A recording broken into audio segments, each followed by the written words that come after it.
What's up mga kaamats? Welcome back to my YouTube Exhibition channel, mi ani ang kulot pagtao. na probinsya. Pandemic na ni. Ito na nga. Dito nagsisimula ang araw namin.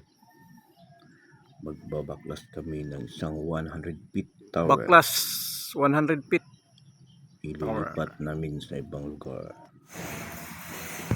Ayan mo ng ano, ibabaklasin yung pinakadulo. Yung 10 feet na pinakadulo. Isa nito is naka 10 feet ang height niya. So iisahin namin yung baklas na yan, madahan-dahan yung mga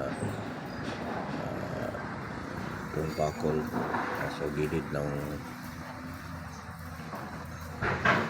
paril. Yan yung office at may ginagawang construction dito para sa patubig. Let's go. Dito na nga, nailipat na namin. Yan pa yun, nasama pa yun, uman. Dili ni ikang bugnaw kay bugnaw gani karon no. House na Napil na gyud akong kabugnaw. dito kami. Ang kasaba lang ginawa na ron. Di gyud kagawas. Sa amin, sa may sistema yung minigano. Karton lang. Barangay Simbalan, Baungon, Bukidnon,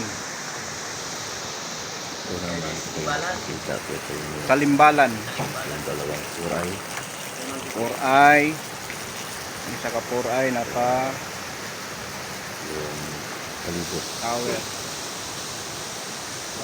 Yung dalawang kuray na lang yung ikakabit kami dyan. Tapos na kami. So itutuko muna kayo doon. Area. Palibot sa malaking tao.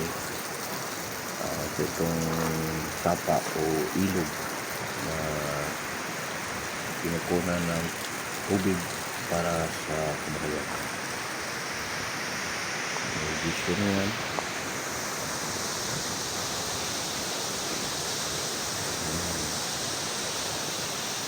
Ayan yung tawag.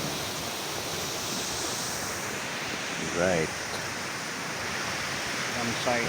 Yung dam ng Nia. Yung din sa baba. Ito naman yung pamilyang napakasipag isda sa ilog para makain nila. Sama-sama sila, tatlong bata at saka yung mag-asawa. Sipag nitong mga taong to. Saka dami pa nilang alagang mga manok. Ayan mo yung sinimulan na yung pagkabit ng 4-eye antenna.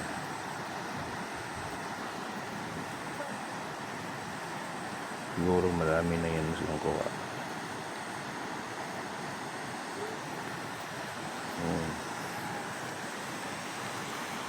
Napaka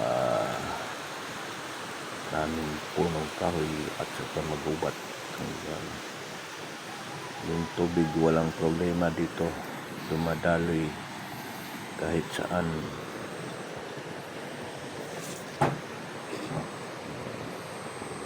Yung RJ8 building cable